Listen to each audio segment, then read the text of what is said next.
میری نظر میں جو قیام پاکستان ہے وہ ریاست مدینہ جو 1400 تقریباً 46-47 سال پہلے معرض وجود میں آئی، نبی پاک صلی اللہ علیہ وآلہ وسلم خاتم النبیین نے خود اس کی بنیاد ڈالی۔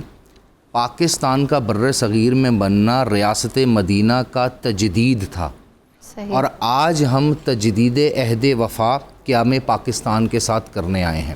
صحیح۔ انفارچونیٹلی یہ جو مقدمہ ہے پاکستان کا، یہ کئی بار لڑا گیا، اور کئی بار ہم نے دیکھا کہ ہم جو غیر مسلم ہیں، ہم جو بر صغیر کی باقی اقوام ہیں، بر صغیر کے جو نظام ہیں، سارے کا سارا جو ملبہ ہے اس کے اوپر ڈال دیتے ہیں۔ جس طرح ابھی آپ کے سوال کا جو دوسرا حصہ ہے وہ بھی اس سے ہی منسلک ہے۔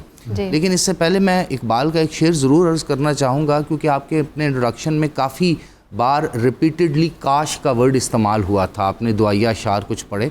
اقبال ڈاکٹر صاحبہ فرماتے ہیں کہ وہ زمانے میں معزز تھے مسلمان ہو کر، مسلم ایمان کا مطلب ہوتا ہے مسلمان، اور تم خار ہوئے تارک قرآن ہو کر۔ ٹھیک 1937 میں بھی ہم مسلم ایمان نہیں رہے تھے، ٹھیک 1937 میں بھی ہم ہندو بنیاں اور جو برٹش راج تھا اس کی کانسپریسیز کا شکار بنے۔ دیکھیے، دشمن نے وار کرنا ہے، آپ پر وار ہوتا کیوں ہے؟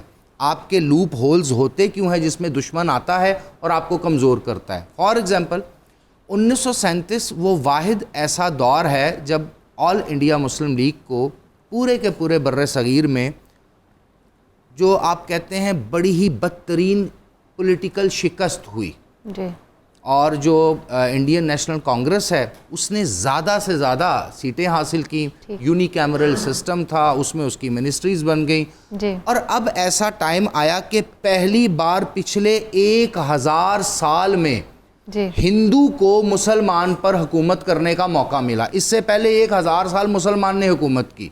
اب آپ اندازہ لگائیے گا کہ ان 2 سالوں میں ہندوؤں نے جو آج کا آپ کو بھارت کے اندر ہندتوا نظر آتا ہے، 2014 سے لے کے آج تک مودی کا نظام نظر آتا ہے، بجرنگ دل نظر آتا ہے، اور اکالی اور اس طرح کے بہت سے آپ کو سلسلے نظر آتے ہیں۔ بالکل ان ہندوؤں نے اپنا کو مائنڈ سیٹ اس وقت دکھایا، اور جب میں لفظ ہندو کہہ رہا ہوں تو میں کسی مذہبی یا سماجی لیول پر ہندوؤں کو برا نہیں کہہ رہا، میں ہندو پولیٹیشنز کی بات کر رہا ہوں، ہندو پولیٹیکل مائنڈ سیٹ کی بات کر رہا ہوں۔